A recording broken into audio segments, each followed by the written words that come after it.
ಗುಜರಾತ್ ಹತ್ಯಾಕಾಂಡದಲ್ಲಿ ಬಿಲ್ಕಿಸ್ ಬಾನು ಅತ್ಯಾಚಾರ ಮತ್ತು ಅವರ ಕುಟುಂಬದವರನ್ನ ಕೊಲೆಗೈದ ಪ್ರಕರಣಕ್ಕೆ ಸಂಬಂಧಪಟ್ಟ ಹಾಗೆ ಅಪರಾಧಿಗಳಿಗೆ ಈಗ ಹಿನ್ನಡೆ ಆಗಿದೆ. ಯಾಕಂದ್ರೆ ಇವತ್ತು ಜನವರಿ 8ನೇ ತಾರೀಕು ತೀರ್ಪು ಪ್ರಕಟ ಆಗುವಂತದ್ದಿತ್ತು.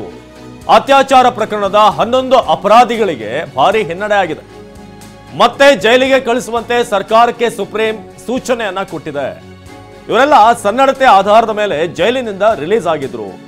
ಆದ್ರೆ ಅಪರಾಧಿಗಳನ್ನ ಮತ್ತೆ ಜೈಲಿಗೆ ಕಳಿಸುವಂತೆ ಸುಪ್ರೀಂ ಕೋರ್ಟ್ ಮಹತ್ವದ ಆದೇಶವನ್ನ ನೀಡಿದೆ. ಗುಜರಾತ್ ಸರ್ಕಾರದ ವಿನಾಯಿತಿ ಆದೇಶ ಏನಿದೆ ಅದನ್ನ ರದ್ದುಗೊಳಿಸಲಾಗಿದೆ. ಅವರಿಗೆ ಶಿಕ್ಷೆಯ ಪ್ರಮಾಣವನ್ನ ಕಡಿಮೆ ಮಾಡುವಂತದ್ದೇನಿತ್ತು, ಜೈಲಿನಿಂದ ರಿಲೀಸ್ ಮಾಡುವಂತ ಒಂದು ಗುಜರಾತ್ ಸರ್ಕಾರದ ವಿನಾಯಿತಿ ಏನಿತ್ತು ಆ ಒಂದು ಆದೇಶವನ್ನ ರದ್ದುಗೊಳಿಸಲಾಗಿದೆ.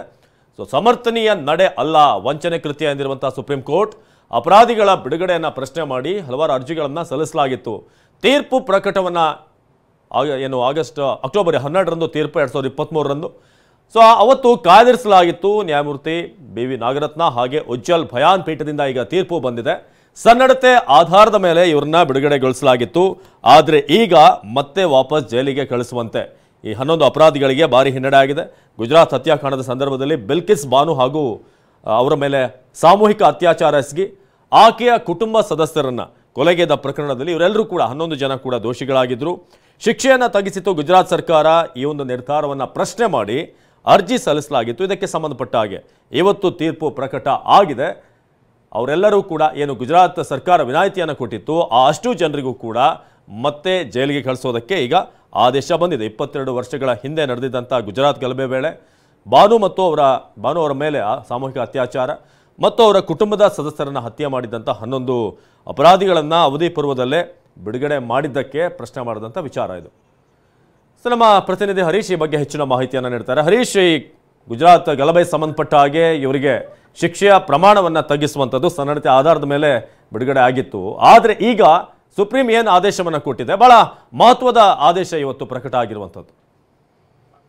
ಹೌದು ಅವಿನಾಶ್, ಬಿಲ್ಕಿಸ್ ಬಾನು ಪ್ರಕರಣದಲ್ಲಿ ಇವತ್ತು ಸುಪ್ರೀಂ ಕೋರ್ಟ್ ಕೊಟ್ಟಿರ್ತಕ್ಕಂಥದ್ದು ಬಹಳ ಮಹತ್ವದ ತೀರ್ಪಾಗಿದೆ. ಏನು ಗುಜರಾತ್ ನಲ್ಲಿ ನಡೆದಂತಹ ಗಲಭೆ ಸಂದರ್ಭದಲ್ಲಿ ಬಿಲ್ಕಿಸ್ ಬಾನು ಹಾಗೂ ಅವರ ಕುಟುಂಬದವರನ್ನ ಅತ್ಯಾಚಾರ ಮಾಡಿ 7 ಮಂದಿಯನ್ನ ಕೊಲೆ ಮಾಡಲಾಗಿತ್ತು. ಈ ಪ್ರಕರಣದಲ್ಲಿ 11 ಮಂದಿಗೆ ಶಿಕ್ಷೆ ಕೂಡ ಆಗಿತ್ತು. ಜೀವಾವಧಿ ಶಿಕ್ಷೆಯನ್ನ ಮಹಾರಾಷ್ಟ್ರ ಹೈಕೋರ್ಟ್ ವಿಧಿಸಿತ್ತು. ಮತ್ತೆ ಚಾಲೆಂಜ್ ಮಾಡಿದ್ರು ಕೂಡ ಶಿಕ್ಷೆ ಕಂಟಿನ್ಯೂ ಆಗಿತ್ತು. ಆದ್ರೆ ಗುಜರಾತ್ ಸರ್ಕಾರ ಒಂದು ನಿರ್ಧಾರವನ್ನು ಮಾಡಿತ್ತು 2022ರಲ್ಲಿ. ಈ ಆರೋಪಿಗಳಿಗೆ ಕ್ಷಮಾದಾನವನ್ನು ನೀಡಿ ಅವ್ರನ್ನ ಜೈಲಿನಿಂದ ಬಿಡುಗಡೆಗೊಳಿಸಿತ್ತು. ಈ ಒಂದು ನಡೆಯನ್ನ ಗುಜರಾತ್ ಸರ್ಕಾರದ ನಡೆಯನ್ನ ಬಿಲ್ಕಿಸ್ ಬಾನು ಅವರು ಪ್ರಶ್ನೆಯನ್ನ ಮಾಡಿದ್ರು.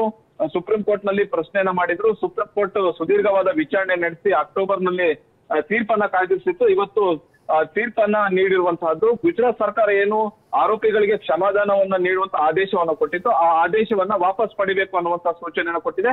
ಮತ್ತೆ ಇದು ಗುಜರಾತ್ ಸರ್ಕಾರಕ್ಕೆ ತೆಗೆದುಕೊಳ್ಳಲಿಕ್ಕೆ ಯಾವುದೇ ಸಮರ್ಥವಾಗಿಲ್ಲ ಗುಜರಾತ್ ಸರ್ಕಾರ ಈ ಒಂದು ನಿರ್ಧಾರ ತೆಗೆದುಕೊಳ್ಳಿಕ್ಕೆ. ಯಾಕಂದ್ರೆ ಮಹಾರಾಷ್ಟ್ರದಲ್ಲಿ ಒಂದು ವಿಚಾರಣೆ ನಡೆದಿತ್ತು. ಮಹಾರಾಷ್ಟ್ರ ಸರ್ಕಾರ ಈ ಒಂದು ನಿರ್ಧಾರವನ್ನ ಕ್ಷಮಾದಾನ ಕೊಡುವಂತ ನಿರ್ಧಾರವನ್ನು ತೆಗೆದುಕೊಳ್ಳಬಹುದೇ ಹೊರತು ಗುಜರಾತ್ ಸರ್ಕಾರ ಈ ಒಂದು ನಿರ್ಧಾರವನ್ನು ತೆಗೆದುಕೊಳ್ಳಕ್ ಆಗೋದಿಲ್ಲ ಅನ್ನುವಂತಹದ್ದನ್ನ ಹೇಳಿದೆ. ಮತ್ತೆ ಗುಜರಾತ್ ಸರ್ಕಾರ ಏನು ಕ್ಷಮಾದಾನವನ್ನ ನೀಡುವಂತಹ ಆದೇಶವನ್ನ ಹೊರಡಿಸಿತ್ತು ಅದನ್ನ ವಾಪಸ್ ತೆಗೆದುಕೊಳ್ಬೇಕು ಅಂತ ಸೂಚನೆ ಕೊಟ್ಟಿದೆ.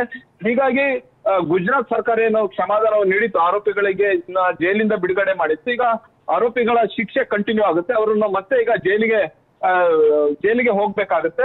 ಮತ್ತೆ ಗುಜರಾತ್ ಸರ್ಕಾರ ಮತ್ತೆ ಆರೋಪಿಗಳು ಕ್ಷಮಾದಾನಕ್ಕಾಗಿ ಮತ್ತೆ ಮಹಾರಾಷ್ಟ್ರದಲ್ಲಿ ಅರ್ಜಿಯನ್ನು ಸಲ್ಲಿಸಬೇಕಾಗುತ್ತೆ. ಮಹಾರಾಷ್ಟ್ರ ಸರ್ಕಾರ ಈ ಒಂದು ನಿರ್ಧಾರವನ್ನು ತೆಗೆದುಕೊಳ್ಬೇಕಾಗುತ್ತೆ. ಅವಿನಾಶ್, ಧನ್ಯವಾದ ಹರೀಶ್.